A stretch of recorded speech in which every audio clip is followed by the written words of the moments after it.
right, thank you. Okay, so let's see. By motion by Councilmember Mboga, second by Vice President Worthman, this item is moved. Any discussion? Okay.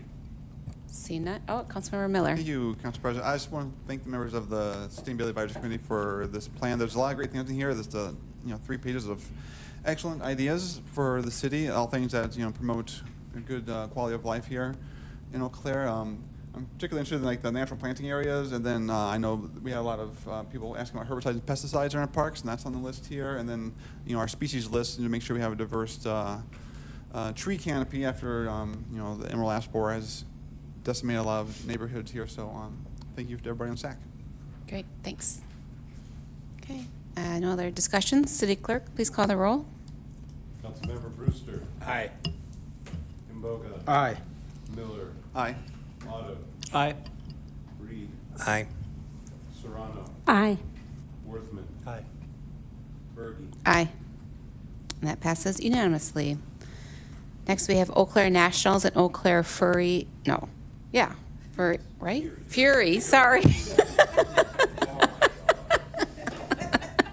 That's MOU.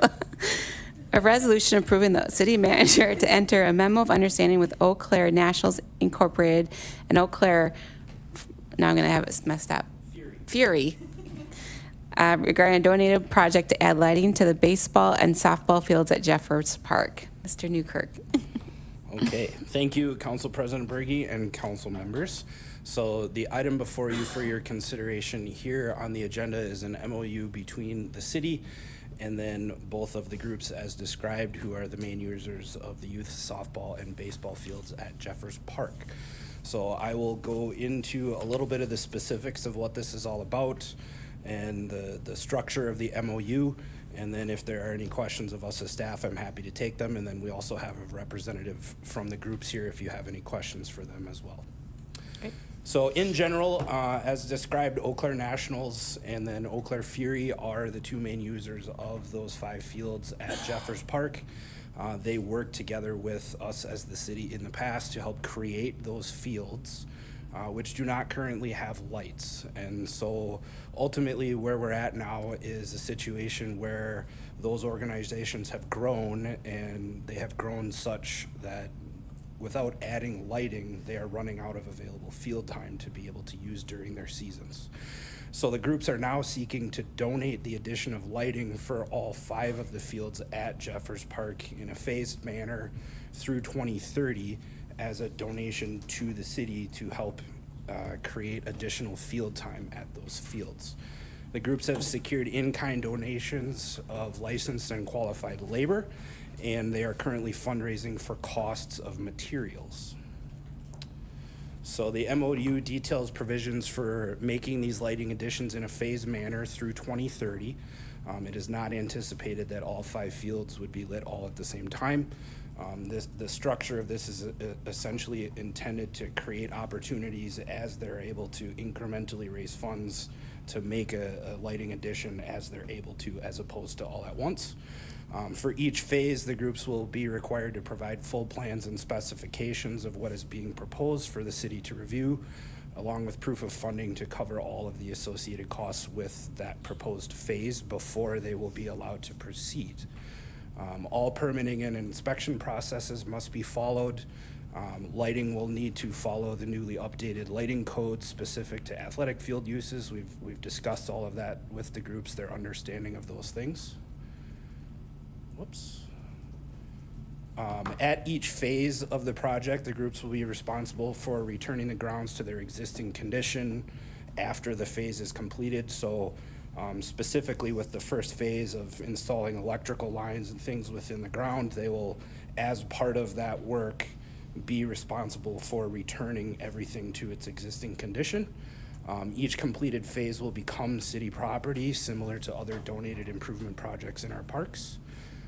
The city will bear no responsibility for any costs associated with any phase of the project, so this is entirely user group funded and donated to the city.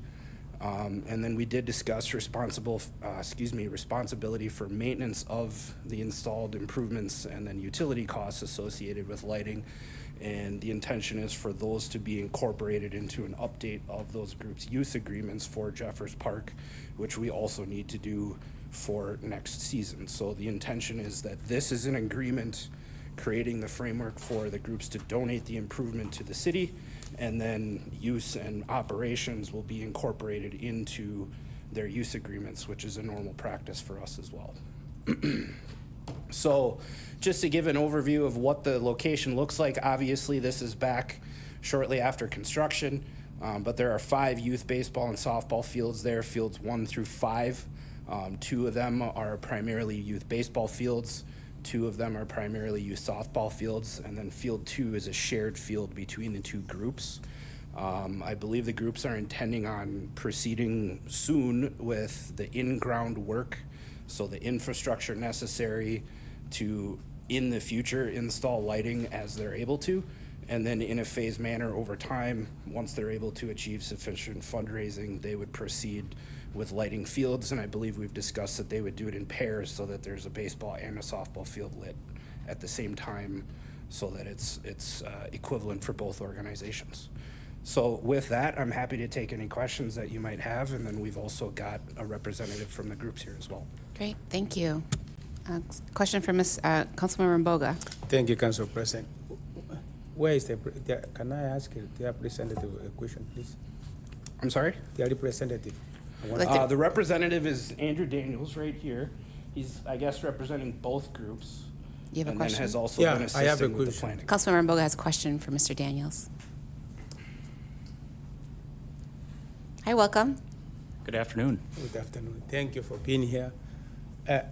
Thank you again for your organization to donate and purchase the lights. So this field, there are 1, 2, 3, 4, 5. So each field has 1 light. Each field will have multiple lights surrounding primarily the first and third base lines that light both the infield and the outfield. Okay. So can I ask him? follow up? Yeah. So for my curiosity and other people, how much 1 light cost? Oh boy, I don't know if I did the math in reverse there. The field costs will be dependent on how much of the labor we can get donated in kind. There's already been some people that have stepped up to put that into place. The total cost we had advertised last week is $500,000 to $700,000 for the entire project, with some in kind donated labor. And last one. Yeah, I don't see other questions, so go ahead. You can go ahead. The question has gone over. Oh. I wanted to ask you what it is. It has left. just evaporated from my brain. But thank you for your organization. I'm sure if you think of it, you can email. I remember. Oh, okay. I remember. So when you use the lights, Mm-hmm. who will be paying for the electricity? A city or you guys? So ultimately, it will be worked into the use agreement that we have on the field. I believe that's set to expire next year. So the conversations have been, there would be a calculation done by the city, and when the use agreement's updated, they would be incorporated into that. Okay. Thank you. Great, thanks. Any other questions for Mr.? No? Okay, thank you. Thanks for Thank you. coming down. If I may just add one thing, I would just like to say thank you to both Nationals and Eau Claire Fury for coming up with this idea and the effort that they put in to get to where it is now to help make this happen. I think this is a really good opportunity to highlight the example of us as a municipality working together with community groups to help make things happen that benefit everybody, and I'm just happy to be a part of it. So, thank you. Thank you. Great. Okay. A motion made by Councilmember Miller, second by Councilmember Reed. This item is moved. Any discussion? Okay, don't see any, but also echo the thank you. So it is nice to see our community members coming together. So thank you to make, sounds pretty cool. So, all right, with that, City Clerk, please call the roll. Councilmember Johnson. Aye. Mboga. Aye. Miller. Aye. Otto. Aye. Reed. Aye. Schoen. Serrano. Aye. Worthman. Bergen, Aye. Brewster. Aye. And that item passes unanimously. It's great news. All right, Plank Hill Master Plan. This is a resolution approving the Plank Hill Master Plan. Mr. Newkirk is back, I think. All right, thank you again. This next agenda item here is the Plank Hill Master Plan. And this is a project that we've been working on with the Eastside Hill Neighborhood Association going back to 2024, and that the Eastside Hill Neighborhood Association has been working on for much longer than that. Ayers Associates is who we worked with in partnership with the Eastside Hill Neighborhood Association in development of this plan. However, Chris Selesky is unfortunately sick, so he's not able to be here to present. So I will be presenting an overview of the plan. So the Plank Hill Master Plan, as I said, has been in development since 2024 officially, with city staff working in partnership with the Eastside Hill Neighborhood Association and Ayers Associates in development of the plan. The plan analyzed current uses of the area known as Plank Hill, and also provides recommended improvements based on community input, along with budget numbers and potential funding sources for the recommended improvements. So similar to any other master plan that we may have, this is a version specifically for Plank Hill. There were 4 public input workshops that were used to help create the vision for the future of Plank Hill, including multiple Eastside Hill Neighborhood Association meetings and workshops, and then also most recently a Waterways and Parks Commission work session at their January 2026 meeting. The key public input takeaways during the development of this plan are listed here. Main priority is preserving natural areas within Plank Hill, reducing erosion, and improving natural habitat, and specifically addressing some invasives within the area. The key takeaway was that everybody involved would like to have the focus be on passive recreation improvements. So those are things like trails, lighting, seating, wayfinding, and signage. So not more full-blown, high-impact development, more passive recreation development of this area. Also, there is a little bit of difficulty in connecting the area to downtown and Harding Avenue due to the steep elevation changes along Plank Hill, so that's acknowledged in this plan. But there is also opportunity to take advantage of slopes and elevation within the area to basically embrace views of the downtown area. So that's envisioned in this plan as well. There's also a desire to improve access and safety for all involved, and keeping the sledding hill, known as the Seven Bumps Sledding Hill, as a sledding hill, and then also improving the play lawn area at the bottom of the hill, and then lastly, improving pedestrian safety along Harding Avenue. So 5 main goals for the Plank Hill Master Plan that were all publicly informed are to protect and enhance the natural character of Plank Hill, to support everyday neighborhood-focused recreation, to improve safety, access, and connections to the area, and then to implement those improvements in a flexible, phased, and fundable way. And then lastly, to build shared ownership through community partnerships. So those are what essentially the community and the Eastside Hill Neighborhood Association identified as their main goals for this master plan. The future improvement recommendations listed in the plan, again, the nature preservation area, so taking care of some invasives, addressing some erosion control issues, improving some seating amenities, improving some existing pedestrian created trails that exist through the space, and then also helping out with connections to other parts of the area with some wayfinding signage. The playfield and sledding improvements are envisioned to include some additions of lighting and safety fencing to essentially create a 2 to 5 sledding hill and then a 5 to 12 sledding hill for the different ages of kids. And then again, addressing some erosion and drainage control related to the sledding hill. There is a municipal service yard kind of up at the top of Plank Hill that is used for holding of materials related to cemetery operations and some other city operations. So that is incorporated within this master plan as well. And then the intention there is to help create some clear separation of pedestrian traffic through the space that is also used for municipal operations as well. There is a vision for what the Harding Avenue streetscape could look like, to essentially create vertical separation between pedestrians going up and down Harding Avenue and then the actual vehicle traffic on Harding Avenue. And then lastly, there's a vision for the possibility of a scenic downtown overlook, taking advantage of the elevation of Plank Hill and how it's situated overlooking the downtown river valley. So this image here is representative of the overall site. So that green shaded area that has the red-pink line running through it is the side of the hill. That blue space is the municipal yard area. Those red lines are all existing trails running through the space that would just be ever so slightly improved to help out their accessibility and safety, and then create some natural connections through the space.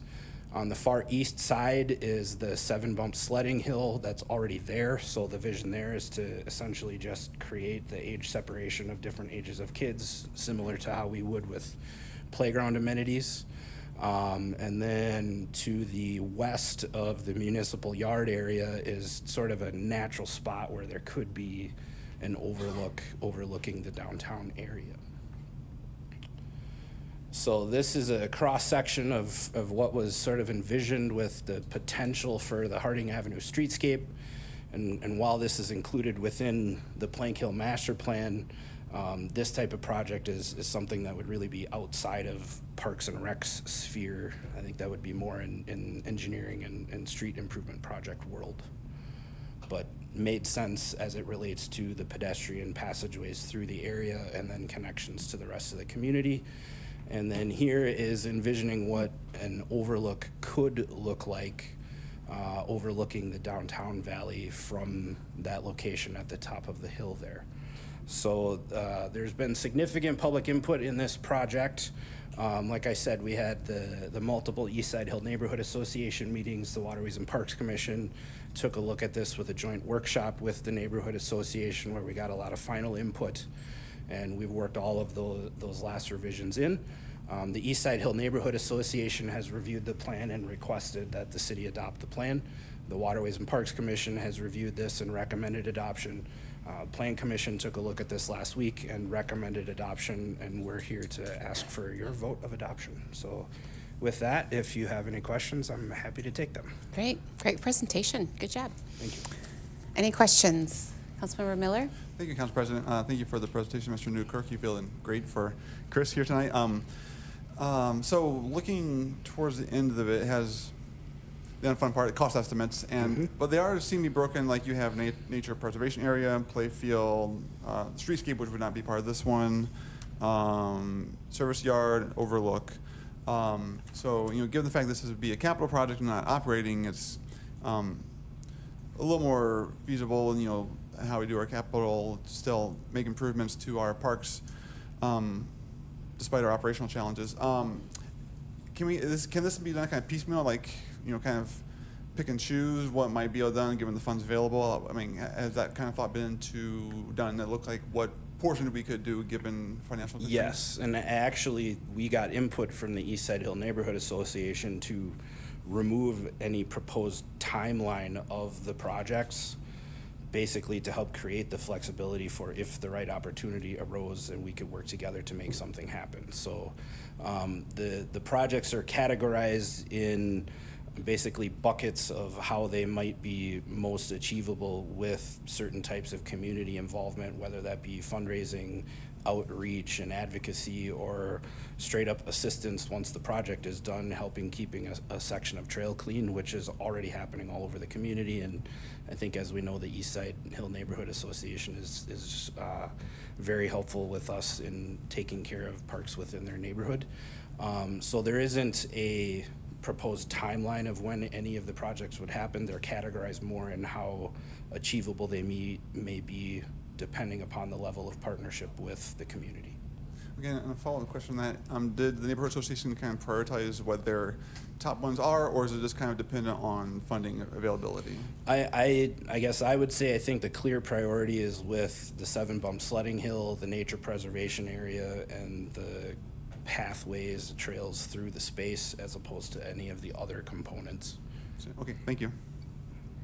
Vice President Worthman? Yeah, thank you.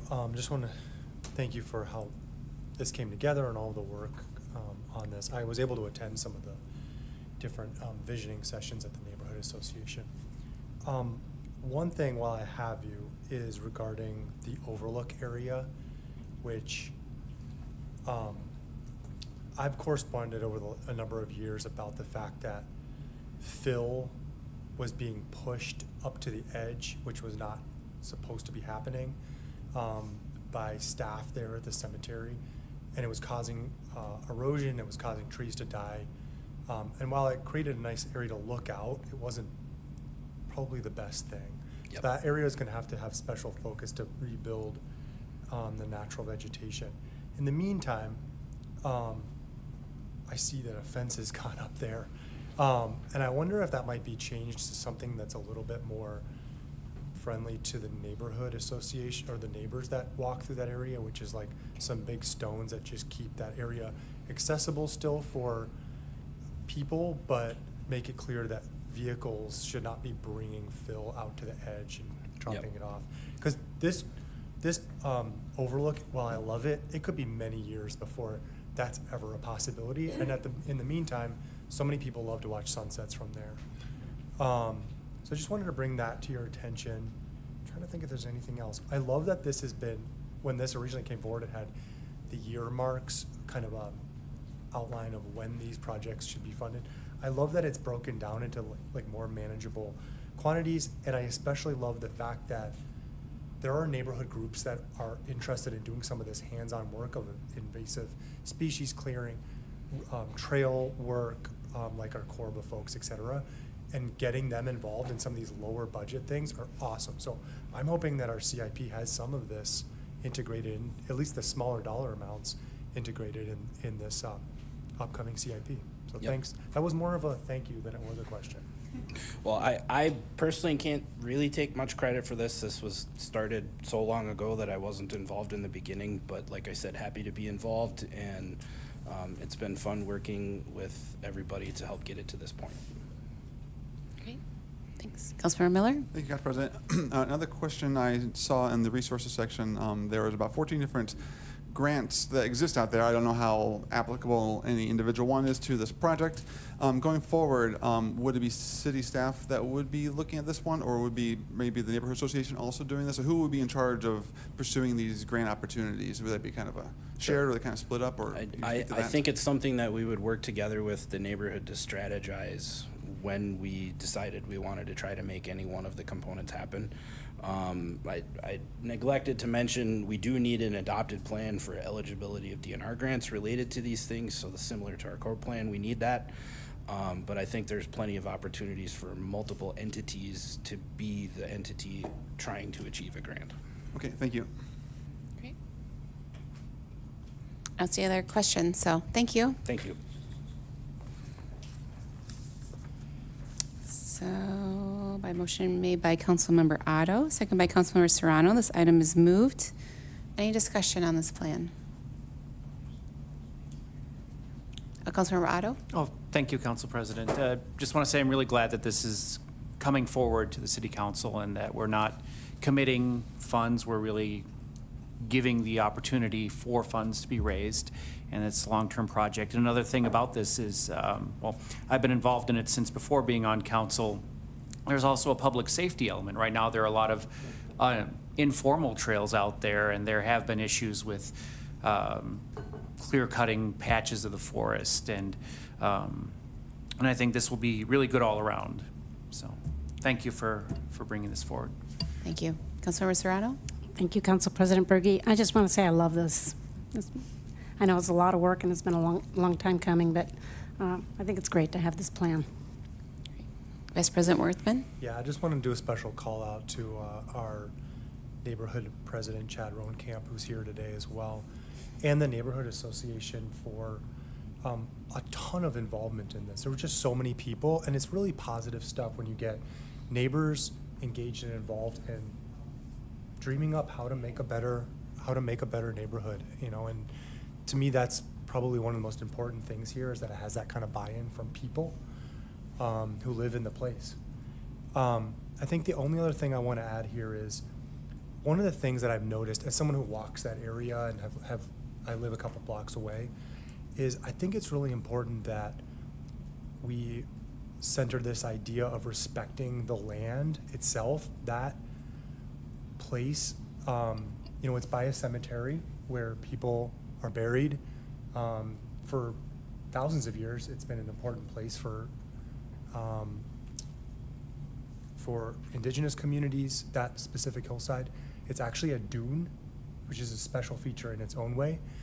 And right now, it doesn't necessarily have that feeling like it is a place of respected land. And so what I see in this plan is a number of ways to actually show how can we bring a little love and care back into this space and give it the respect that it actually needs. That's kind of what this plan also does. It's for humans, for wildlife, and just to make our community better. Thank you. All right, I don't see other comments, so City Clerk, please call the roll. Councilmember Imboga. Aye. Councilmember Miller. Aye. Otto. Aye. Reed. Aye. Serrano. Oh, Sean? Sean's back, or here. Serrano. Aye. Worthman. Aye. Berge. Aye, Brewster. Aye. Johnson. and that passes unanimously, so. All right, next up, we have the resolution that I and Councilmember Miller are bringing forth. So, resolution to support a tax transparency in public education. I talked a little bit about it last night. And actually, I got a request to read it, which is a good idea, so people listening at home. So I'll read the resolution. It's a little long, but we didn't have any proclamations tonight, so it'll be like my proclamation time. So it's a resolution in support of transparency for taxpayers regarding state-mandated private school voucher funding. Whereas this Eau Claire City Council is committed to transparency in public finance and ensuring that taxpayers understand how their local property tax dollars are allocated. And whereas state law currently requires that property tax bills itemize how much of a school district's levy is attributable to voter-approved capital or operational referenda, thereby helping taxpayers understand specific components of their tax obligations. And whereas a similar level of transparency is warranted regarding the portion of the Eau Claire Area School District levy attributable to state-mandated voucher programs. Whereas when the Wisconsin Parental Choice Program began in 2014 and 15 school year, the program's cost was paid from the state's general fund. However, beginning in 2015 and 16, the legislature changed the funding mechanism so that voucher payments for students residing in a district are withheld from the district's final state aid payment and recorded as an expense in the district's budget. And whereas, as a result of this change, school districts, including Eau Claire Area School District, must either increase their levy to offset this reduction, thereby shifting the cost of private school vouchers onto local property taxpayers, or cut their budgets by the amount withheld. And whereas the current tax year, about $2.9 million of the amount levied by Eau Claire Area School District is attributable to the cost of private school vouchers. Now, therefore, be it resolved that the Eau Claire City Council hereby authorizes city staff to work with the Eau Claire Area School District, Eau Claire, and Chippewa counties to issue local property tax bills to include the following statement or substantially similar language to be printed on an insert to be placed within the city tax bills following review and is approved by the Wisconsin Department of Revenue not to exceed a cost of $2,000 of the amount levied by the Eau Claire Area School District. $2.9 million is for this purpose of state-mandated private school vouchers. Be it further resolved that the Eau Claire City Council hereby authorizes such a statement to appear on a mailer to be inserted in future year tax bills with an updated figure as provided to the city by Eau Claire Area School District and certified by Eau Claire Area School District and the Wisconsin Department of Public Instruction, following review and approval by the Wisconsin Department of Revenue as required.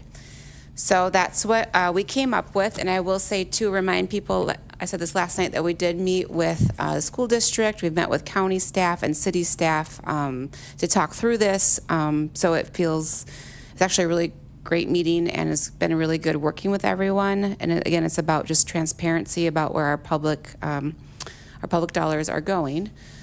And then, yeah, I'll let Councilmember Miller said a good point last night, so maybe I'll let you make that point as well about the school board, so. Thank you, Council President. Yeah, so some people might wonder why the city is taking up this resolution regarding public school funding. Whereas the Eau Claire City Council, we are elected by the people in the city and then manage the city's business. The Eau Claire School District Board of Education is also an elected body, and they manage the affairs of the school district. And they passed a resolution stating that they wanted this to appear on the tax bills. We are the mechanism by which they can have that enacted, so they sent us the resolution that was supported by them. And as a fellow, elected official, I respect the request and was that's why I signed on to move this resolution forward.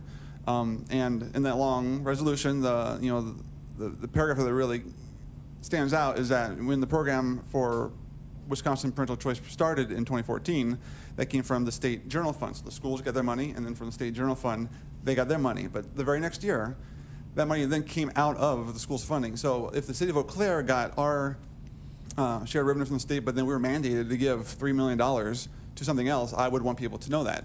I'm not saying if it should be done or should not be done, but tax transparency, people should know where their money is going. So that's why I'm very keen to support the school district's request to have this resolution put forward. Great, thank you. Is there any questions by council members on this resolution? Okay, well then so I'll move it, President Berge will move it, and seconded by Councilmember Miller. So it's open for discussion. Any discussion by council members? Councilmember Serrano? Thank you, Council President Berge. I just want to really thank all the people that have reached out to us as a council to talk about their thoughts on this particular topic, both in emails and last night at our public hearing. I really feel like they're bringing up so many really, really good points. This is just really a no-brainer and no reason not to do it. I personally want to go on record as saying that I'm really, as a public official and chartered with, having a lot of say about what happens to taxpayer dollars, the fact that taxpayer dollars go to private school vouchers is a big public policy problem for me, and I'm quite vehemently opposed to public dollars, taxpayer dollars, retirees who are, paying their property taxes here in Eau Claire, and then having to go to pay more property taxes and referenda in order to keep our public schools funded. We have a social obligation, and I think a constitutional obligation here in Wisconsin to fund our public schools and to make it equitable. The other thing about these vouchers is that it really hurts. I mean, it hurts Eau Claire by this amount we see right now, $2.9 million, but a lot of our more rural areas that don't even have voucher or private schools are also paying out of their taxpayer dollars to fund private schools in totally different parts of the state.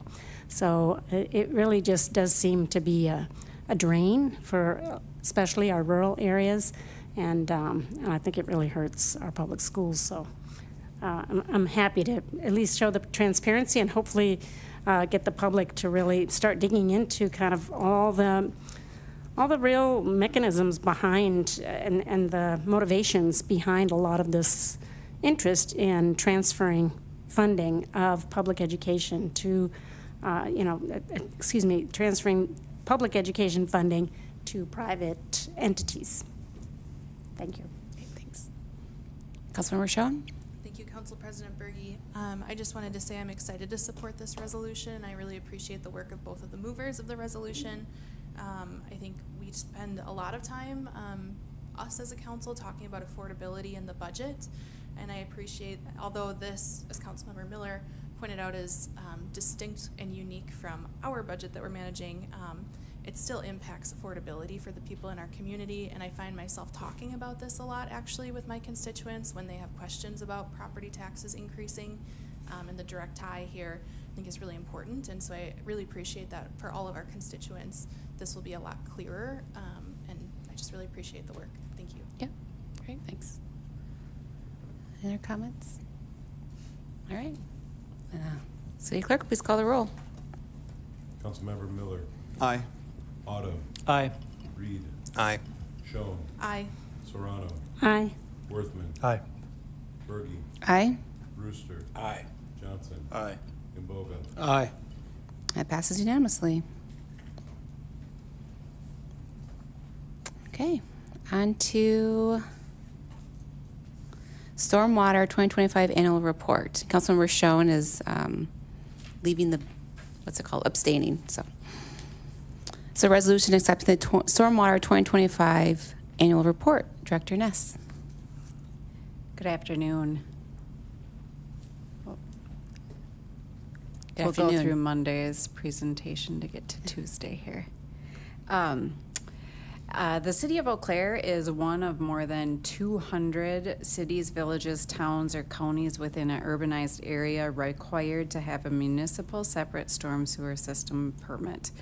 So our MS4 permit that we submit for annually, which is our stormwater permit that we're going to be looking at tonight. We have 8 sections that we submit on, report on. We collect data, not just engineering, but every division throughout the city. We work on this throughout the year. It's presented each year as a public education tool, which is one of the requirements that we have to provide information on to the DNR.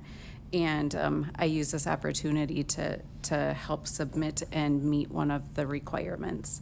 The DNR website is a great resource for stormwater information, along with our Rain to Rivers website, which our contract agreement was agreed upon within the consent agenda of tonight's meeting. So we thank you for that approval.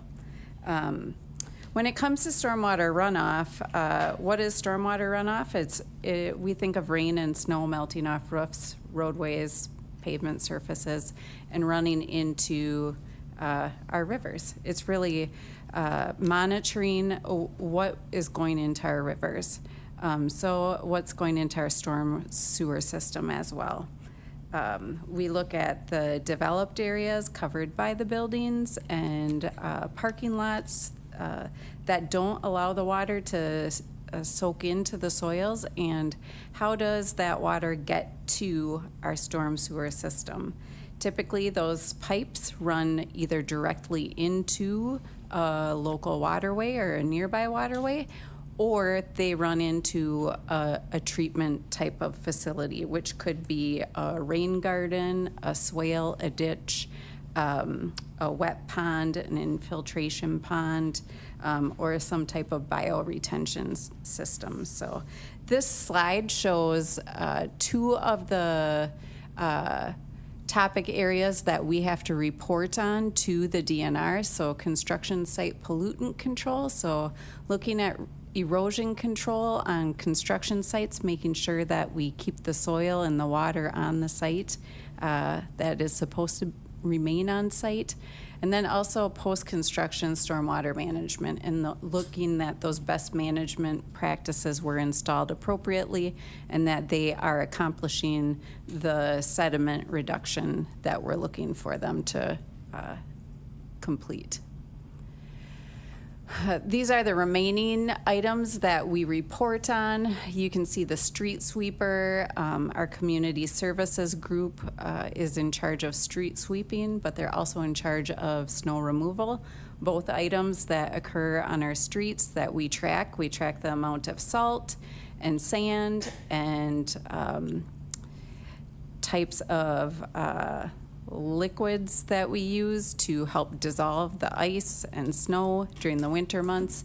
And then in addition to how much salt and sand do we pick up in the spring and the leaf removal in the fall. So those are all quantities that our community services tracks, and we report back to the DNR to show them what was lost and potentially went into our rivers. So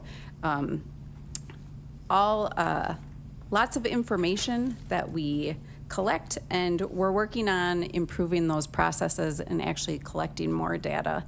This year, we started to do a stormwater model for the entire city. We have a consultant that is completing this process, which will help us understand what areas of the city need improvement for their total suspended solid reduction within our stormwater system, and looking at developments coming in, we have to monitor that information for their stormwater, so we will be able to use what the developers provide us and input it into our models and provide recommendations based off of that. It will also help us develop our stormwater management improvement projects moving forward, so it will be a great tool to use looking forward. Some kind of just basic public education items that we've incorporated this year was talking to CVTC students at, it was an architectural and surveying class, talking to them about designing of stormwater ponds, looking at their elevations and the best location based on what their site use was. And we also did a erosion control for construction sites presentation to the Eau Claire Area Home Builders Association. So getting out in the community in different ways for public education. Overall, as I mentioned, engineering submits this information to the DNR, but it really is the entire city staff, different divisions that works to accomplish this.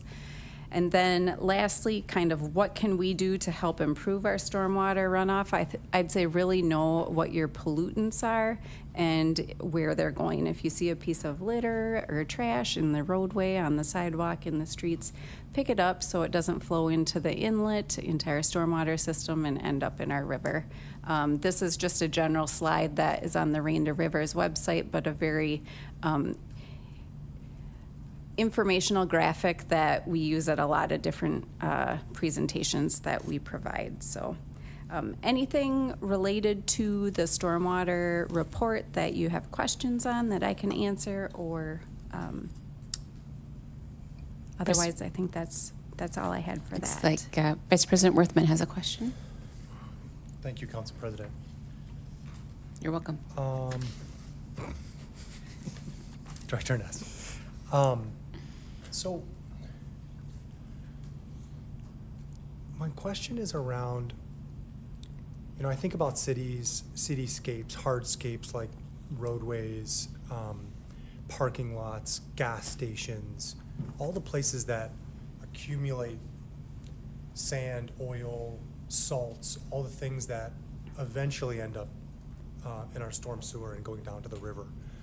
And I just wonder how can we make sense of, how do we make progress on something like that? Like, is it basically just like we're a town of 70,000, so therefore we create this much pollution to the river and that's how it goes? And if we were a town of 100,000, we just create another third of pollution and it goes into the water? How do we think about how we actually put less pollution into our waterways? And what do we do to get there? You kind of touched on it a little bit, but it's just something that I feel like is almost like a baked in, this just happens, but maybe we shouldn't be thinking of it as something that's just simply baked into being in a city, next to a river, two rivers. Right. I think, as I mentioned, I think we're making great progress with this. Cartograph, through our community services, is starting to do tracking of, we're taking measurements at outfalls of what is our chloride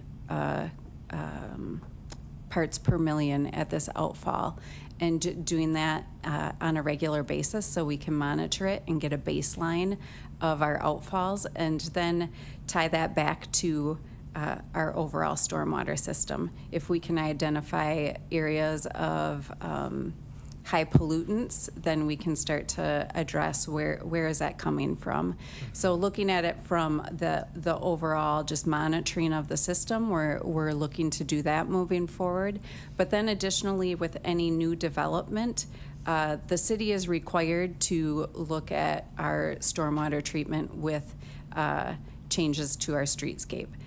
We're required to work with developers on their site plans related to their infiltration of water and stormwater as well. So I think we have a baseline, and we can improve on that baseline. Any redevelopment would address existing conditions. Can I ask a follow-up? So, because I didn't get a chance to read I'm sure other council members have, but I didn't get a chance to read the entire report. But is there a suggested baseline level for a community our size on existing development? Like what amount of pollution is okay, or what needs to be improved for a community like ours? Does the DNR have a standard for that? I think that's more of where, with our Rain to Rivers consortium, we are developing that baseline throughout all of the communities and working with them to understand what is their outfall reading in Altoona and Chippewa versus what our outfall readings are for pollutants. So I think we're trying to obtain that information and report that back to the DNR at this time. Thanks. Great. Councilmember Miller? Thank you, Council President. Director Ness, thank you for the report here. Looking over it, one thing I did notice, and as much as you can speak to this, it says identified one illicit discharge was found in the municipality. I don't know how much you can speak about that. Can you kind of talk about the nature of that and how that was resolved? Yeah, that's a great question, because that was one of the examples I was going to talk about, but I didn't want to talk too long because I could talk about each section for a long time. And typically I'm up here talking about roadways, so this is something outside of what I normally talk with you about. So I was excited about this. So we had a couple of calls coming in saying that there's this sheen on the river that just, it doesn't look right. So in follow-up to that, we traced it back with our utilities staff and with engineering staff to an outfall. From that outfall and testing of it, we were able to link it to a business and work with that business owner to address the issue with the discharge and how that chemical was getting into the river. So just from a call into our office, we were able to address that illicit discharge. Other times, it may be like a tanker truck, in a collision that would be an illicit discharge. But in this case, it was just a call from a resident related to a sheen in the river that didn't look natural. And could you just define outfall in this circumstance? So with our stormwater system, so the water goes to the inlets on the side of the roadway, and it connects into pipes, and all those pipes connect together, and they go directly to our river, and that pipe going into the river would be the outfall. Okay, thank you. Great. Councilmember Brewster? Thank you, Council President. I was just wondering if there's any way to see how we're comparing to some of our comparables in the state. There is. We can go on the DNR website and see what other communities are reporting back for their MS4 reports. We do work directly with River Falls, Menominee, Chippewa, Hudson, Altoona in the Rain to Rivers. So we work with them kind of knowing what they're planning for addressing their issues within their community is. So we kind of share our information between cities to help understand what measures they're taking within their area. Great. Ask the other questions, so. All right. Thank you. Thanks for all the good info. So move this by motion made by Councilmember Johnson, second by Councilmember Brewster. This item is moved. Any discussion? I think we're good. No discussion? All right. City Clerk, please call the roll. Councilmember Otto, Aye. Reed, Aye. Serrano, Aye. Worthman. Berge, Aye. Aye. Johnson. Aye. Zimboga. He left. Miller, Aye. Oh, Councilmember Moga's back, I don't know. Would you like to vote? Yeah, please. Councilmember Mboga, Aye. That passes unanimously. Next, repair and installation of sidewalk and curb and gutter. It's a resolution ordering the repair and installation of citywide sidewalk and curb and gutter according to section 66.0907 Wisconsin statutes at 90 locations, beginning with 616 East Madison Street. And Director Ness, I think, is back. I had no follow-up questions from last night's meeting, so if there are any questions, I'm available for those. Great, thanks. I don't see any questions, so thank you. I'll move this. Motion by Vice President Worthman, second by Councilmember Miller. This item is moved. Any discussion? Okay. City Clerk, please call the roll. Councilmember Reed, Aye. Schoen, Aye. Serrano, Aye. Worthman. Bergie, Aye. Brewster, Aye. Johnson, Aye. Imboga, Aye. Miller, Aye. Otto, Aye. That passes unanimously. Next, street and utility improvements on Mappa Street. It's the final resolution approving this project and levying special assessments for street and utility improvements on Mappa Street, Madison Street to Cameron Street. Director Ness. Similar to the last item, I didn't have any follow-up questions after the meeting last night. I can take any questions if there are any. I don't see any, so. Oh, Councilmember Brewster. Thank you, Council President. So, I know we had talked about closing it, and then I don't remember if somebody brought this up, but in my head, I have a vague recollection of the idea of maybe turning it into, like a Werner or something, like Thorpe Commons, that would still allow emergency vehicles access, but it would be, you know, a smaller, more pedestrian-friendly thing. Was that given any thought or consideration for this? With the budget that we have, that would not be a consideration. It is something we can look at doing some more pedestrian-friendly measures, maybe at the intersection, type of raised intersection type deal or something along those lines, but otherwise the brick pavers type of treatment, I don't see that being within the budget for the project. Vice President Worthman. Thank you. The eastern facing retaining or embankment that's below the. I'm spacing what the name of the guardrail. Mm-hmm. Is that likely to be redone at all, or will that stay as is? We were trying to, with the design, trying to stay out of the slope as much as possible, and even the guardrail if possible, just to keep that stability of the existing slope. Okay. I don't see any other questions, so thank you, Director Ness. Thanks. So, motion made by Councilmember Schoen, second by Councilmember Reed. This item is moved. Any discussion? Okay, seeing none, City Clerk, please call the roll. Councilmember Schoen, Aye. Serrano, Aye. Worthman. Aye. Bergie, Aye. Brewster, Aye. Johnson, Aye. Imboga, Aye. Miller, Aye. Otto, Aye. Reed, Aye. That passes unanimously. On the sidewalk repairs on Mappa Street, the resolution ordering sidewalk to be repaired in accordance with Wisconsin statute 66.0907 on Mappa Street, Madison Street to Cameron Street. This was postponed from the February 9th and 10th meetings. Director Ness.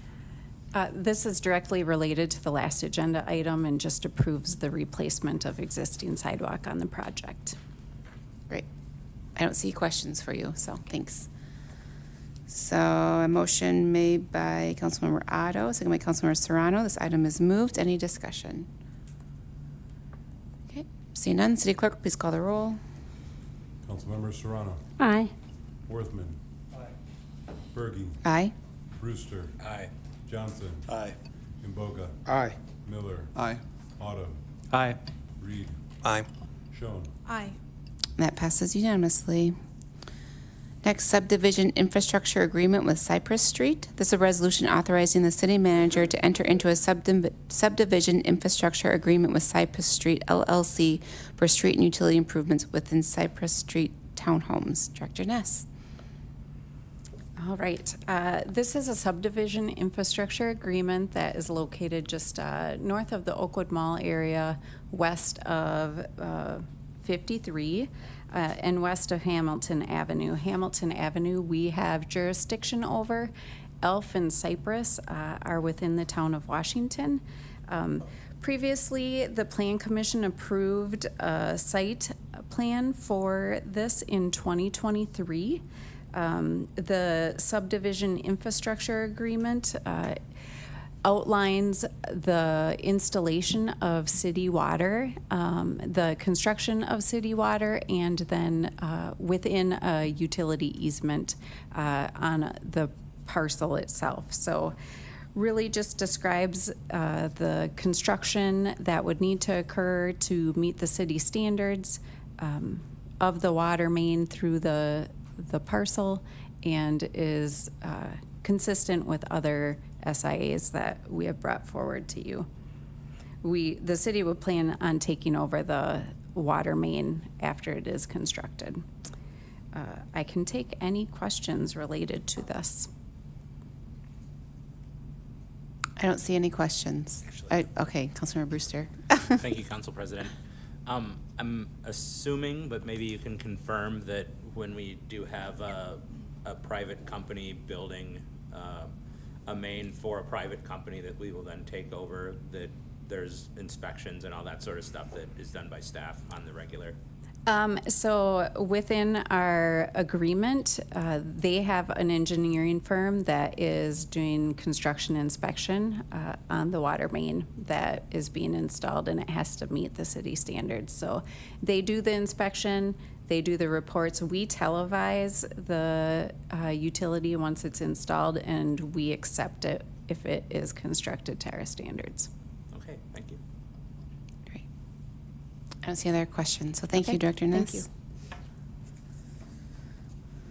So by a motion made by Councilmember Johnson, seconded by Councilmember Brewster, this item is moved. Any discussion?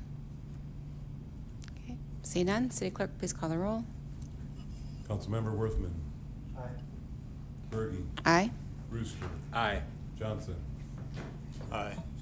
Imboga. Aye. Miller. Aye. Otto. Aye. Reed. Aye. Schoen. Aye. Serrano. Aye. That passes unanimously. Next, we have water utility rates. This is a resolution approving a conventional rate case to increase the water utility rates by 20.04% within the City of Eau Claire schedule of fees and licenses effective April 1st, 2026. And Director Winters is here today. Good evening. Hi, President welcome. Berge, Council. The resolution in your packet is approving amending the fee schedule. I believe Ms. North gave a good presentation last evening that talked about that process. So with that, I do have the presentation available if there's any questions for me this evening. Councilmember Schoen? Thank you, Council President Berge. I just wanted to highlight again, I know we talked about it last night, but could you show the actual dollar for an average user in the city, what the dollar per quarter increase would translate to? Sure, that's about a $3 to $4 a month adjustment. So the example on just residential water bill increase, and just on the, on your utility bill increase, but that is just the water portion. So again, not the sewer or the storm portion. So it goes from $77.19 on an average bill to $89.93 Quarterly. Yeah. quarterly. Yes, so it's around $4 a month. Okay. Councilmember Imboga? Thank you, Council President. Thank you, Director Winters. Excuse me. So I have a few questions to ask you. So one is, this is the residential rate, is that right? Yes. What about industrial rate? And so the overall average is 20.04%, so there's a little bit different tariffs on there, which I don't believe are in the presentation. So that the percentage is around, I'd say around 30% on commercial. So there's different tariffs. If you'd like that, we can definitely So- give you those exact amounts. Those will be displayed in the fee schedule. Can I ask, so why we need to vote when we don't know the industrial rate too? We have to know both things before we vote. I'm sure that's a great comment. The process is back in July of '25 that you kind of you approve the finance department and the utility department to work with the PSC. They evaluate all our expenses, all of our revenues. They want to make sure we're charging enough to maintain the operations and also recover our costs from, it'd be covering pandemic all the way through the end of 2024. So they look at that bucket and they say what our new rate should be. So our capital costs have increased over 20%. Just the market, the building market on all of our parts, you know, or just if you think about steel and all the building prices has been over 40%. Operating costs have been over 17. That includes treating a lot of the PFAS chemicals and items like that. But the PSC gives us those rates and they provide them back to us and they tell us to charge that tariff. So we do need to incorporate those. Let me see here. I don't have that but we can definitely pull that up for you. But tonight it's in our packet. I guess the legislative approval would be in July of '25 would be the best description, but you're approving amending the fee schedule, but the PSC has told us what to charge, if that makes sense. I have more, but they Well, can- yeah, there's, they can tell and us. Vice President Worthman saying it is in our packet too, so. Okay. Councilmember Miller? Thank you, Council President. Thank you, Director Winters, for the presentation here. So I think you already said it once before, and I think it's in the summary that, so the main drivers of this increase are a 20% increase in gross plant investment and a 17% increase in operating expenses. So in essence, the increase in the water rates is just reflecting the actual cost of us to provide water to the residents of the city. Would that be an accurate statement? Yes, they look at our operating costs, which have substantially increased during the post-pandemic period from 2020 on, in addition to the capital assets that would be in production at the time between 2020 all the way through year end of 2024. It's the period that they've looked at. So they're actual expenditures. They want to make sure we're charging enough to maintain operations. We've drawn down our fund balances quite a bit to prepay for a lot of those capital items, but they want to make sure that we can continue operating. Thank you. Councilmember Serrano? Thank you, Council President Berge.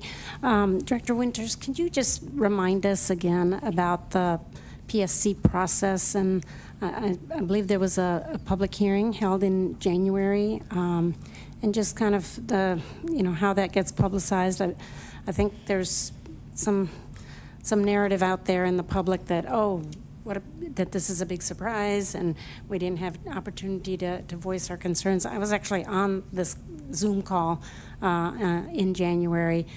It was very lightly attended. So I guess my question is, are we satisfied with the level of promotion and communication that we have about this PSC process, or do we think there are ways we can improve it? Sure. That's a great question. So we start the process in July. You give me approval to kind of work with the set parameters that we have. We go through a financial analysis period. Then it was July 9th or January 9th. Yep, January 9th. So the public notice goes in the Leader Telegram that's driven by that 20.04% is what's given to us at that point. We did do a press release in kind of a invited all the media to tell them the story of the process, how that works, the why, the kind of the 5 W's. And then we solicited public comment. So there were some submissions online. There were about, I want to say 10 to 12 of those.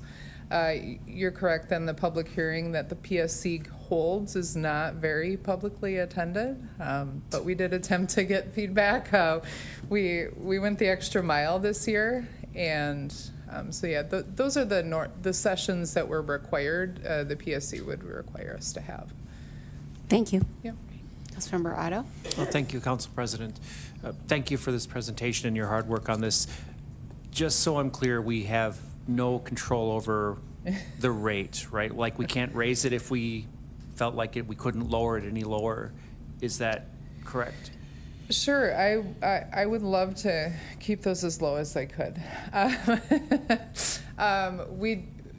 The only control we have is just really to keep our expenditures down.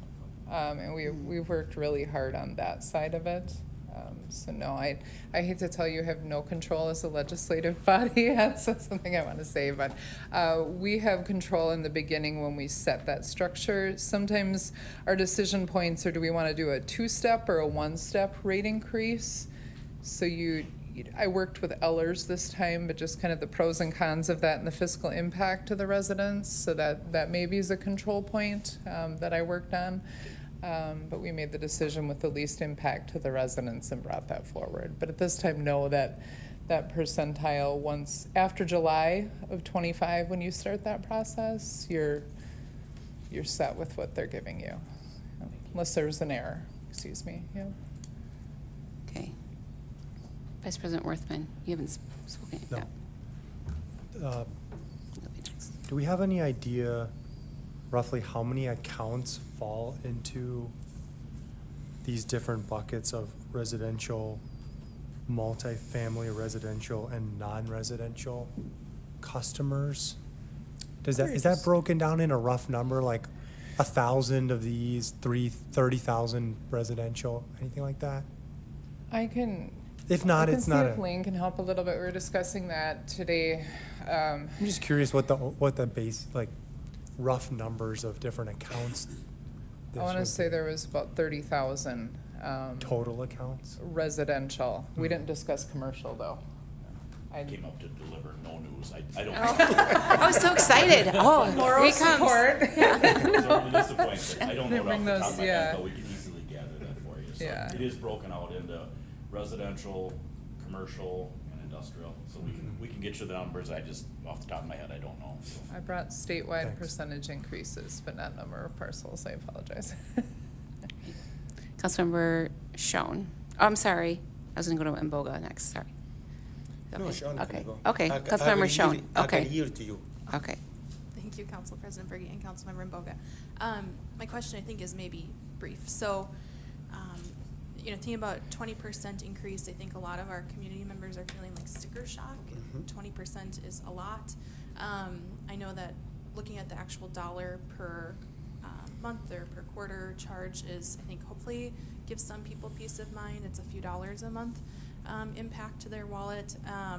But I did also want to just comment on things I've seen elsewhere in the region with other communities that, and I don't know if you're able to speak on this, but what comes to mind for me is the city of Stanley, actually. I believe their ratepayers had like a 115% increase just a couple of months ago.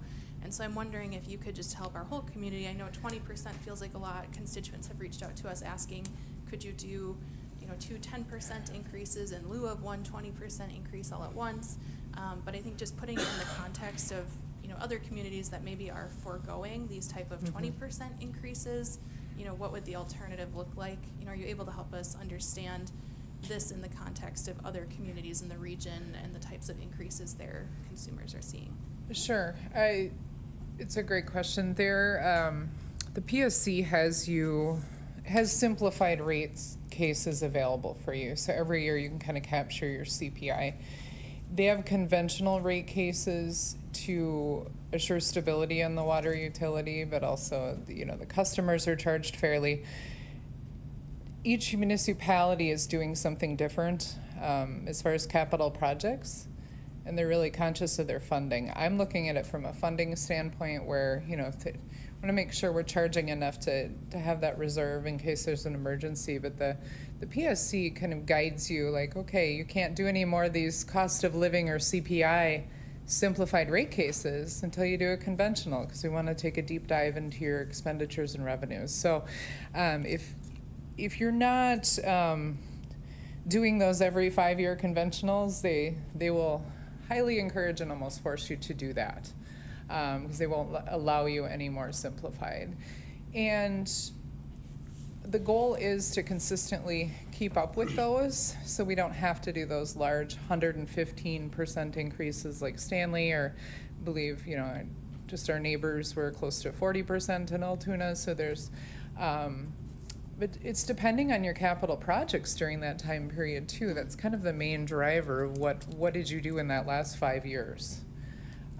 But we had projected a little higher, so unfortunately 20% is a big number, but it would have been, a two-step wouldn't have been as advantageous financially for the public. It would have been a substantially higher amount. So we went with a lower amount. And then Councilmember Mboga. Thank you. Thank you, Council President. I'm sorry, I have two questions.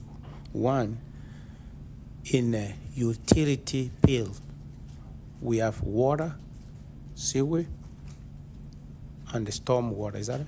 Yes. In those three, are they going to be increased too? We intentionally kept the sewer at a set rate. So we kept that low, the same as last year, knowing that we'd have the water rate case coming. Yeah. So we don't anticipate that with sewer, or we anticipated that ahead of time and kept that at 0, but every year we do evaluate that. Sewer and storm are internal calculations, and we only raise that what we have to raise that to cover our costs and maintain our equipment replacements. So, out of curiosity, what is the average, storm? What's average, like residential? What's the average? I did not bring that with me. Do you have that with? So offhand, a single-family home is billed 1 ERU, which is for the impervious area within a single-family home residential parcel. I believe that's $26.70, call it Quarter. $27. But Quarter. that's the quarterly amount. Okay. If you live in a fourplex, that amount would be split 4 ways. So, you are a mathematician. Help me out. So, you are telling me, I'm not a mathematician. My wife is a mathematician. So, telling me, if quarterly for water would be $89, plus you say $26 for sewer. So we want to calculate both of them. This will calculate to almost 200 plus for a single family. That's a lot of money. So I do want to just keep in mind that these rate increases are specifically on the water rate, specifically. So But I was talking about the utility now. the because utility they are bill in general, so when we show that $89.93, that is just showing the water portion absent of sewer and storm. Okay. Okay, thank you. The last question, please. Oh, we have, so Josh. I can add to that a little bit though too. Like I like to put that into perspective of all of those together, and then we look at our electric bill. It's $175 to $200 a month. So we're providing those 3 services. If we had 3 separate bills, it might be a little less impactful, I guess, if that makes sense. I know it's the same numbers, but. So go Councilmember Miller, and then let you answer one more question. Okay. Yeah. Councilmember Miller? Thank you, Council President. Director Winters, you mentioned talking about when the PSC, when we go for a conventional rate case increase, they do quote unquote a deep dive. Can you just speak about are they auditing our system, or are they looking at what are they looking at when during this deep dive when I'm guessing they really explore our water utility system and see the operations, audit it, make sure that things are as they should be. Can you just speak to that a little bit more? Sure. I'm mainly on the financial side, but they look at all of our last filed PSC report, which is all of our expenditures and revenues. They make sure they've approved all projects that would be considered capital in nature over the last time period. Otherwise, you cannot include those in your rates if you didn't get their approval. Then they look at the customers and the actual utility and all of those projects that are been on the operating side as well. So they're looking at all those statistics and customers served, and then if we're able to financially meet that side of it. Okay, and then by doing that, they're verifying that all the expenditures we've done are necessary to operate our water system. Sure, they actually go the extra mile into all of those figures. So I felt that they did a good audit, quite honestly. You know, with the questions they asked, they were really very far into the books, I would say. So. Great, thank you. Yep. Okay. Councilmember Boga? Thank you again. So this is the question I've been asked a lot about PFAS, the new facility, guys, we are building. And what was the cost of the facility? $24 million? Sure, just the facility alone, the bid on that was around 16 million. Okay. Yep, we had budgeted 20, and I believe it came in 16 something. Okay. Where did Yep. that money come from? CPI? Okay. So just on that specific project, we have a safe drinking water fund loan, but we've also applied some class action lawsuits to that on the capital side. Okay. Yep. Okay. Yes, Lana. Okay, I'm done. Okay. I wanted to ask a good question, but I'm done. Okay. You got a lot of good questions. Yeah. Okay. All right. Thank you, Director Winters. All right. So now, by motion made by Councilmember Miller, second by Councilmember Schoen, this item is moved. Any discussion? Vice President Worthman. Thank you, Council President. First thing I wanted to address is Councilmember Otto's question around how we got to this place. And there was a conversation last summer between the council and setting a direction for staff to work with the PSC. It was something, a direction I wasn't comfortable with, but most of the council felt that this was the way to go. And one of the things that I've consistently, and folks who are here from staff know, that I've consistently said is, I wish there was a more fair way, what I believe would be more fair to charge our water bill across our community. And what would that mean to me? It would mean a little bit closer to everyone paying roughly the same amount for water per gallon. And you could say, well, but if you're a business, you're using a huge amount. But if you're using a huge amount, for example, Nestle, you're also making money on that product. And so to me, that's a different kind of use, but it probably justifies us having a more fair way that we, or a more flat rate across the board on how we charge. I also am concerned that we're not moving to water rates that disincentivize using more water, which right now our industrial water rates do. So, but essentially this is what was requested during the summer from pretty clear majority of the council wanting to go in this direction. And I respect that. It wasn't something that I wanted, but I respect that. I will say some progress has been made on trying to flatten the amounts a little more. So for example, in 2025, residential customers were paying about 37% more for their water than bigger industrial users. That number now on the largest 2,500 CCF is now closer to 20%. So residential customers will be paying roughly 20% more. But that's a step in the right direction, right?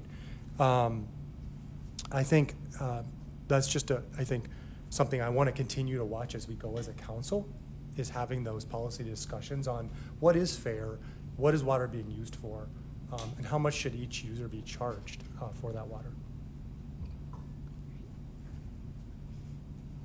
Any other comments? Councilmember Schoen? Thank you, Council President Berge.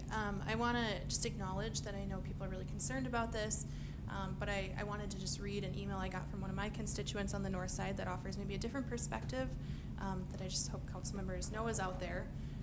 So I'll read most of the email, but I'll leave out their specific personally identifying information.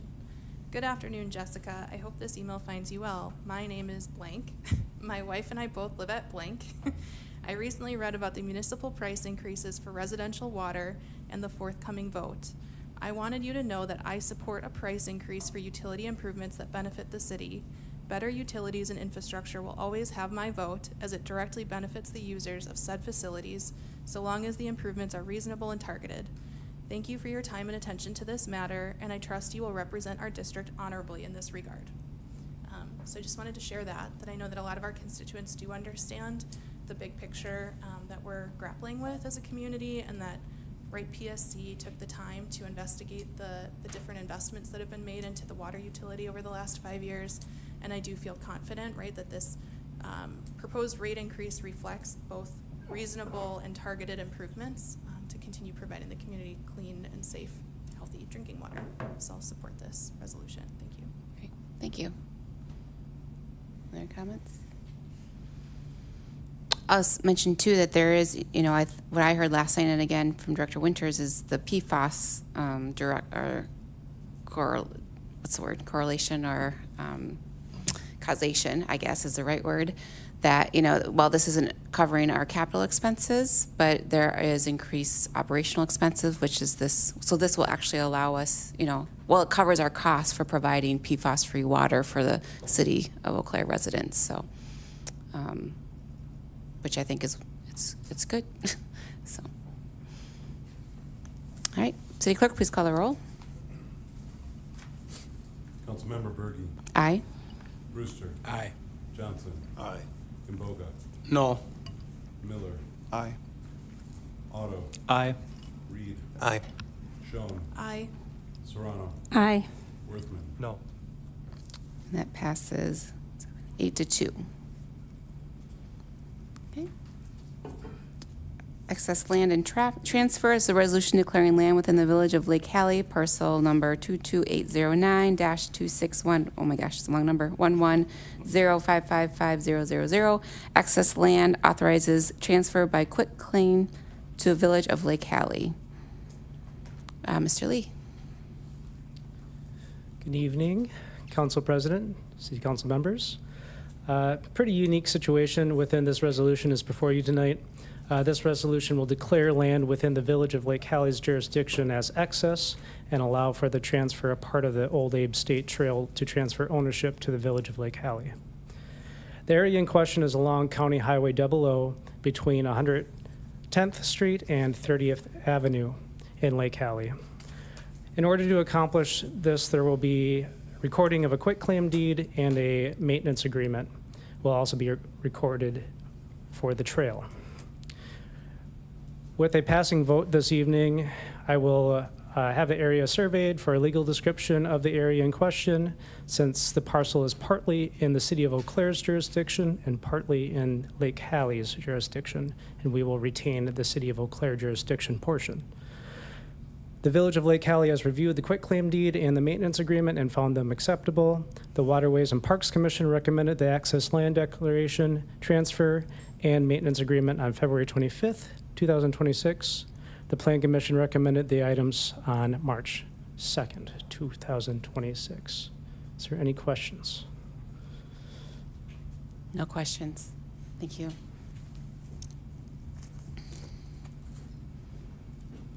So by a motion made by Councilmember Reed, second by Councilmember Otto, this item is moved. Any discussion? Okay. See none. City Clerk, please call the roll. Councilmember Brewster. Aye. Johnson. Aye. Kimboga. Aye. Miller. Aye. Otto. Aye. Reed. Aye. Schoen. Aye. Serrano. Aye. Worthman. Aye. Berge. Aye. And passes unanimously. Now we have easements up. It's a resolution granting a permanent gas easement to Northern States Power Company within the city of Eau Claire Trail property located near Folsom Street. Mr. Lee is back. Hello again. So this area that is in question is along the Folsom Trail. It's the newly paved cement trail that terminates at Folsom Street, kind of adjacent from, I believe that is, what elementary school is that over there? Roosevelt, thank you. So this is an existing gas easement already, and the easement includes expansion around the valves. XL has cited some vandalism concerns that they are taking care of. We had a lot of back and forth about the type of fencing that they can put around the valves and even the color of the cement that they can place within the fenced area. A lot of back and forth between city staff, legal staff, engineering staff, utility staff, park staff, to kind of come to a agreement on what we would like to see in this area. So we finally came to agreement on what we would like to see in the area, and what would be allowed with this passage is a 7-foot fence. It'll be black in color, so it won't be too eye-catching when you're on the trail at the trailhead. With that, I'll take any questions. Councilmember Serrano. Oh, no, you're just ready to vote. Okay, no questions. Okay, so your clerk, please call the roll. Oh, I'm sorry, we haven't moved it yet. I'm just like, let's see, go with Otto. Moved by Councilmember Otto, second by Councilmember Serrano. Now it's moved. Any discussion? Councilmember Serrano. Thank you, Council President Berge. I really like that we're going to be enclosing these valves. That always kind of, I'm up there all the time, and I just worry about kids, and yeah, it just seems like very exposed utilities there. Great, thanks. Okay, no more discussion, so City Clerk Nye can call the roll. Councilmember Johnson. Aye. Imboga. Aye. Miller. Aye. Otto. Aye. Reed. Aye. Schoen. Aye. Serrano. Aye. Worthman. Berge. Aye, Brewster. Aye. and that passes unanimously. Another easement, resolution granting a temporary easement for ingress and egress for Border States Industry within City of Eau Claire Detention Pond property located on Music Way. So Mr. Lee. Andrew, when we get to appointments, can you pull that up? This resolution for your consideration is for a temporary access easement for Border States, a supplier of construction utility companies. While Music Way by Country Gym is being constructed, the easement will allow a 50-foot temporary gravel access road to be installed that Border States can use during their construction of their new facility. The access is along Music Way on the most westerly edge of the City of Eau Claire Storm Detention Pond parcel. The easement is set to expire when Music Way is completed. City staff recommends the easement, and the Plan Commission reviewed and recommended the easement on March 2nd. Is there any questions? Councilmember Miller? Thank you, Council President. More of a comment. Thank you for pointing out that Music Way is under construction, because I was wondering, how could I not know we had a Music Way in town, and it's not actually done yet, so, okay. Make Don't sure I didn't worry. miss that at some Exciting. No more questions. Thank you. Okay. Let's see, a motion by Councilmember Johnson, second by Councilmember Brewster. This item is moved. Any discussion? Okay. Seeing none, City Clerk, please call the roll. Councilmember Imboga. Aye. Miller. Aye. Otto. Aye. Reed. Aye. Schoen. Aye. Serrano. Aye. Worthman. Berge. Aye. Brewster. Aye. Johnson. Aye. And that passes unanimously. Another easement is a resolution granting an electrical underground distribution easement to Northern States Power Company within the City of Eau Claire Detention Pond properties located near Ashton Circle. Mr. Lee. Hello again. This Hagan. resolution before you is to grant an electrical underground easement to Northern States Power Company within the City of Eau Claire Detention Ponds property near Ashton Court, within SCS's new development off of Highway 12 on the southern side from the Menards headquarters. The easement was originally going to be recorded prior to the lands being deeded to the city. However, they were transferred prior to the easement being placed. The easements will not interfere with the city's detention ponds. City staff recommends the easement, and the Plan Commission reviewed and recommended the easement on March 2nd. Is there any questions? No questions. Thank you. So, motion made by Councilmember Mboga, seconded by Councilmember Miller. This item is moved. Any discussion? Okay, seeing none, City Clerk, please call the roll. Councilmember Miller. Aye. Otto. Aye. Reed. Aye. Schoen. Aye. Serrano. Aye. Worthman. He stepped out.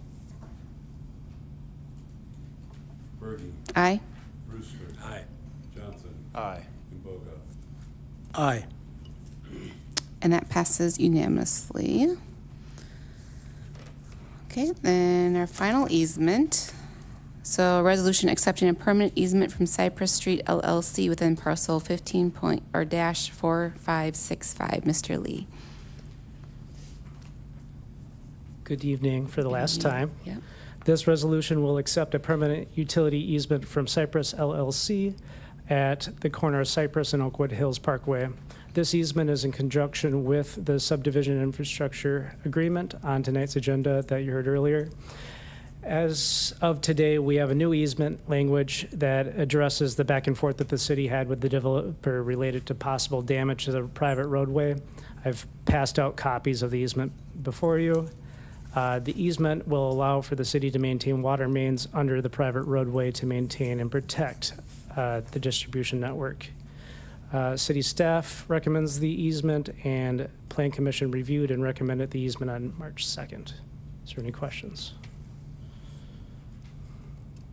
Councilmember Miller? Thank you, Council President. So the Plan Commission recommended the original language, and we have new language today. Is there any substantial changes between, you kind of mentioned it, but like what exactly is the difference between what was approved by plan and what we have in front of us today? The portion that substantially changed within the easement is the wording related to how the city and the developer would handle any damage related to the private roadway. Me and the engineering staff had conversations. We reviewed the plat, and we found that the private roadway is going to be such a design that there isn't a concern for that. So we were able to pull back harsher language that would protect the city from paying for any damage of utility vehicles driving through the private roadway. So those concerns aren't there anymore. Okay, thank you. Good question. I don't see any other questions, so thank you, Mr. Lee.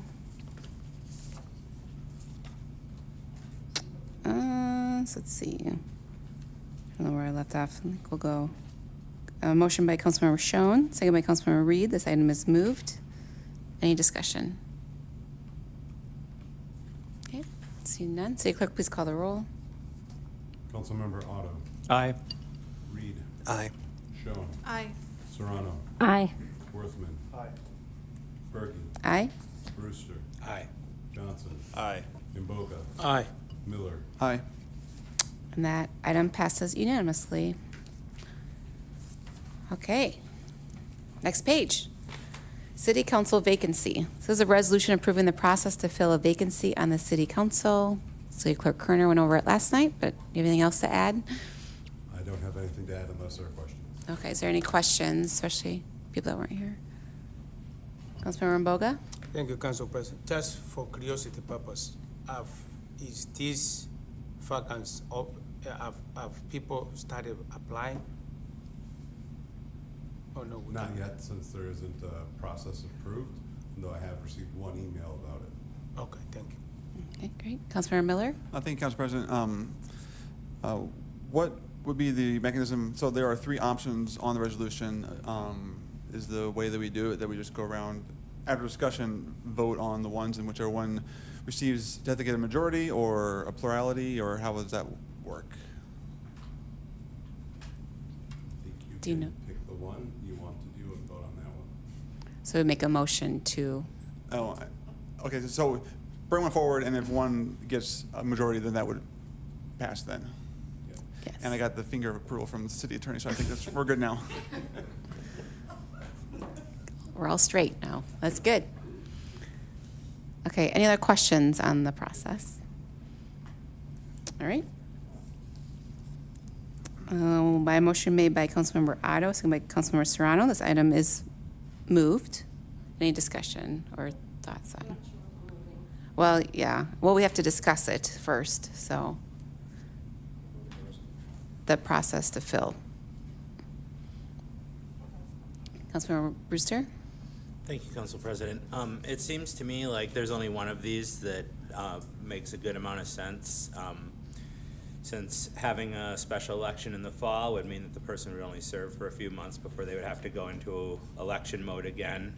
That doesn't seem like the best use of our time, as well as leaving it open. You know, there's substantial time left in there for someone to serve and sort of get their feet wet and decide if they want to run again in the spring. And so I would propose that we appoint someone to fill the remainder of former council member Anderson's seat. Okay. Before I ask if that's a motion, I'm going to go to Councilmember Miller. I also would support the motion to do the appointment. I also appreciate the city clerk or whichever party laid out the timeline. It very nicely wraps up to have the candidate take this seat with the organizational meeting on April 21st, so they will be participating in the being appointed to all the different boards and commissions and election of the vice president. So I appreciate the quick timeline on that. So that makes the appointment process even more really the way to go, I think. Great. Councilmember Otto? Well, thank you, Council President. I'd also like to speak in favor of this motion because a special election would be more expensive, and not appointing anyone would leave the second district without fair representation compared to other districts. Okay, great. So someone like to make a, Councilmember Brewster? Yeah, I guess I will move that we do an appointment to the empty council seat on the timeline laid out by the city clerk. Okay. Councilmember Miller? I would second that motion. Okay. So we have a motion and a second. All right, any discussion on that motion? Okay, and City Clerk, please call the roll. Councilmember Reed, Aye. Schoen, Aye. Serrano, Aye. Worthman, Aye. Bergie, Aye? Brewster. Aye. Johnson. Aye. Kimboka. Aye. Miller. Aye. Otto. Aye. All right, and that process passes unanimously. So now we're good for that one, right? We don't need to go back to, because City Attorney Nick? It's going to take more than just the finger check mark on this one, yeah. Ah. So what you did was you amended the main motion. Yeah. To identify the process. You amended it by selecting the appointment process. Now you have the main reso in front of you, so one more vote. Okay, thank you. All right. Any questions on that? Otherwise, we'll move it. Oh, it's there. Yep, okay. Any other discussion? All right. City Clerk, please call the roll. Councilmember Schoen, Aye. Serrano, Aye. Worthman, Aye. Bergie, Aye? Brewster, Aye. Johnson, Aye. Kimboka, Aye. Miller, Aye. Otto, Aye. Reed. Aye. It passes unanimously. Okay, on to boards, committees, and commissions. So this is a resolution approving the appointments and reappointments to boards, committees, and commissions. And Vice President Worthman very nicely brought it up for me, so we need to read. So the Appointments Committee met, was it last Thursday? I was not able to attend, but former Councilmember Anderson was there and Councilmember Brewster was there. But I'll just go through this, and if Councilmember Brewster has anything to add, you can add it. So for our BPAC committee, our Bike and Pedestrian Advisory Committee, one new appointment, Melissa Emmerich. For our Board of Review, there's 3 new appointments, Hoi Young Lee, Thomas Elbert, Carson Ducey. And then 1 reappointment to the Housing Authority, David Carlson. For our Housing Opportunities Commission, there's 1 reappointment, Christina Thrun. And then 2 appointments, Brooke Peterson and Tina Tyson. For our Plan Commission, there's 2 appointments, Earl Holzman and Josh Zoig. Then 2 new appointments, Jeffrey Guttinger and Susan Wolfgram. And then for our South Barstow Improvement District, there's, for reappointments, Rita Dorsey and then Louise Sieve. And then new appointments, Rose Johnson and Elliot Pazolt. And then for our Sustainability Advisory Committee, for our reappointments, Lindsay Hilsheim and Janice Tyler. And then for appointments, Nicholas Bauman and then Felix Cineros Calbero. So, sorry for butchering everyone's names. So that's, any questions on that? Okay. Then I'm actually going to make a motion to add David Strobel to the South Barstow Improvement District. Seconded. Okay, 1 second. Okay, so we have a motion and a second. Point of order. Yep. You need to move the main motion Sorry. before you amend it. Okay.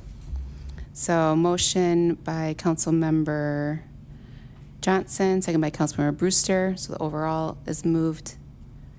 And then I've made a motion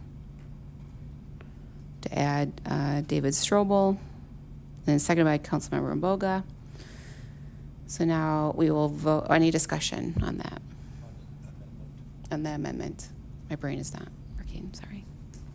Okay, no What discussion. did you move him to be appointed to? South Barstow Improvement District As a reappointment. is a reappointment. Nope, that's okay. Councilmember Schoen? I do have a question. So would that eliminate one of the new appointments then, or, okay, so there's No. no other changes, just an addition? Mm-hmm. Okay, thank you. Any questions or comments? Okay. City Clerk, you can call the roll. Councilmember Serrano, Aye. Worthman, Abstain. Bergy, Aye. Brewster, Aye. Johnson, Aye. Imboga, Aye. Miller, Aye. Otto, No. Reed, Abstain. Schoen, Aye. Okay, so that passes 7-1 with 2 abstentions. Okay, so then we're going to go back to the big motion. Any discussion on that? So we've added David Strobel to the list. Okay, no other discussion? Okay, City Well, could I ask a question? Councilmember, or Vice President Worthman? Because, is it possible to divide the question on this? Because I can't vote on this whole thing because I'm abstaining from the vote. But maybe there's no way around that. And I have to abstain for all of them, for the entire thing. Does that make sense? I think we can divide the question. Okay. So I would like to divide the question. So Dave Strobel's consideration as a reappointment is its own vote. Okay. We'll do Dave Strobel first. So we'll vote on confirming Dave Strobel.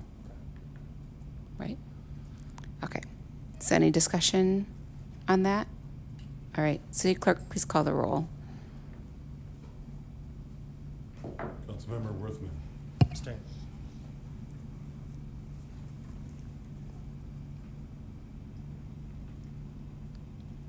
Councilmember Bergy, Aye. Brewster, Aye. Johnson, Aye. Imboga, Aye. Miller, Aye. Otto, No. Reed, Abstain. Schoen, Aye. Serrano, Aye. That passes 8-1 with 2 abstentions. So now we're going to go to the other slate of candidates or appointments or Point of order. reappointments. Oh, I'm sorry, what? 7-1. Oh, 7-1. with 2 abstentions. It's just a group effort tonight. Thanks, guys. I didn't eat supper before I came, so obviously. All right. Any other discussion on that? Okay. City Clerk, please call the roll. Councilmember Berkey. Aye. Brewster. Aye. Johnson. Aye. Imboga. Aye. Miller. Aye. Otto. Aye. Reed. Aye. Schoen. Aye. Serrano. Aye. Worthman. Aye. Okay, and that passes unanimously. Okay. Now we have ordinances for action. Heavy vehicle parking in residential zones. This is ordinance amending Title 10.24, vehicles and traffic, and Title 17.03, land development ordinance for heavy vehicle parking weights and conditional uses in residential zones.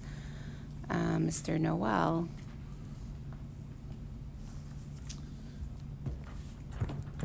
Good evening, Council President Berge. This item is required for you to postpone it with the Plan Commission recommending postponement. So they'll have a chance to look at it again, give you more input in their direction. Staff is available for any questions. Okay, any questions? I don't see questions, so. Right, Councilmember Schoen? Could you just remind me of when the next Plan Commission meeting would be, when this issue would be taken up by them again? April 6th. Okay, thank you. I don't see any other questions, so thank you. So on a motion made by Councilmember Imboga, second by Vice President Worthman, this item is moved. Any discussion? Councilmember Brewster? Thank you, Council President. I am in the Plan Commission, and we had some questions about this that staff are looking into, as well as a couple other members of Plan Commission. So I would like to move to postpone this until the Plan Commission has voted upon it. Okay. Vice President, or Councilmember Miller, were you gonna second, or? Point of order, so that, I think either the Plan Commission meets or 60 days passes since it was introduced. I think if Plan Commission doesn't move on it after 60 days, it would still come to council, so I'll just made the motion to include that caveat that's listed there. I would consider that done. Okay, so I think so either until Plan Commission meets or until 60 days after the original date of the proposed amendment. Okay, so we have a motion by Councilmember Brewster and a second by Councilmember Miller. Any discussion, to postponement, on the postponement, any discussion? Okay, City Clerk, please call the roll. Councilmember Johnson. Aye.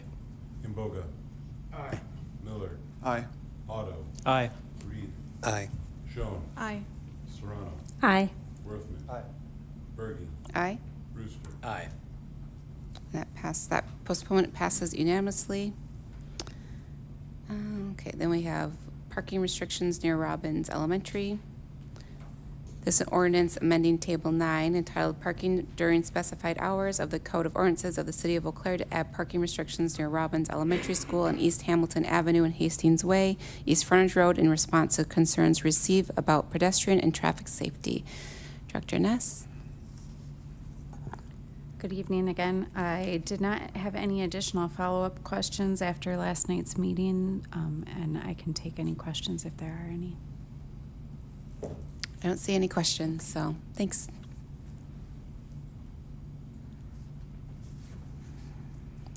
So, by a motion made by Councilmember Imboga, seconded by Vice President Worthman, this item is moved. Any discussion? Okay. City Clerk, please call the roll. Councilmember Imboga. Aye.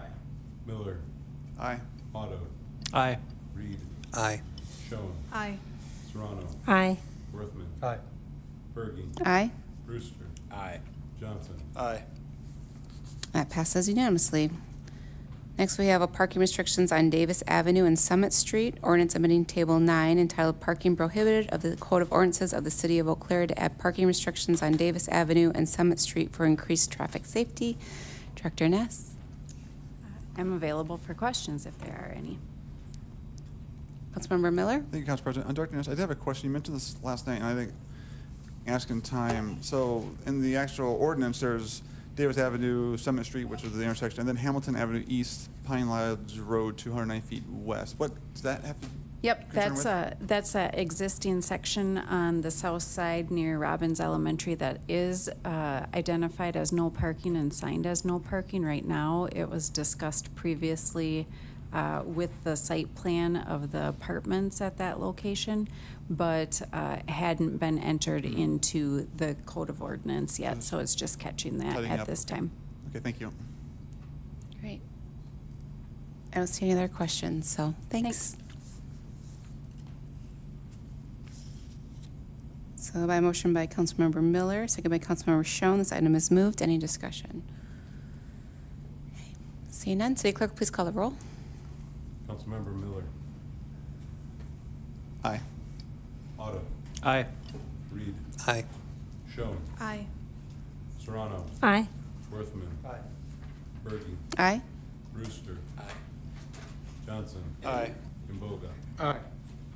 And that passes unanimously. All right. That's the end of our business agenda. We do have a closed session, but first, any announcements and updates? I will share that I know that you all have been getting emails about the budget, and tomorrow when I get a minute, I'm going to reply to them all and put together some Q&As that I'll also then put in the newsletter and maybe online, unless you tell me otherwise, but just information. And I will also try to set up some community engagement that I can direct people to, or I'll keep the emails of people who have responded, and then I can let them know when we figure out what the community meetings will be. And just to note, if you remember how the engineering director said that there's just been a huge increase in the sidewalk repair. So we've gotten about 120 pothole requests here. So the downside or the upside or downside of communicating and being so in touch with people is that, and thanks to our media as well, people really do accept the invitation and they provide us information. So it's kind of an interesting challenge to have because you get a lot of feedback. So, and also just stay tuned because I will probably add another budget-related meeting next week to handle the innovation funding. So the innovation funding has to be approved. Application, the intergovernmental agreement that would go into the application has to be approved at the next council meeting or at a special meeting. And so I may put on a work session so that you can hear more about it, especially if we are able to submit one for the health department, because that's very complex, a very big department. So just stay tuned on that, and we can set that up. And if you can't make it, I can also set up one-on-one meetings. Great, thanks. Any announcements from council? All right. So we do need to vote to go into closed session, but we can take a little break after we vote. Let me just read it. So upon a motion duly made and carried, the city council may go into closed session to provide negotiation direction for competitive or bargaining reasons and confer with legal counsel concerning legal strategy, which is permitted in closed session pursuant to S 19.85 1EG of the Wisconsin statutes. The purpose of this closed session is to discuss next steps regarding Altoona's payment delinquency under the wastewater service agreement between the City of Eau Claire and the City of Altoona following mediation. Can I get a motion to go to closed session? So move. So we have a motion by Councilmember Brewster and a second by Councilmember Imboga. So City Clerk, or any discussion on that?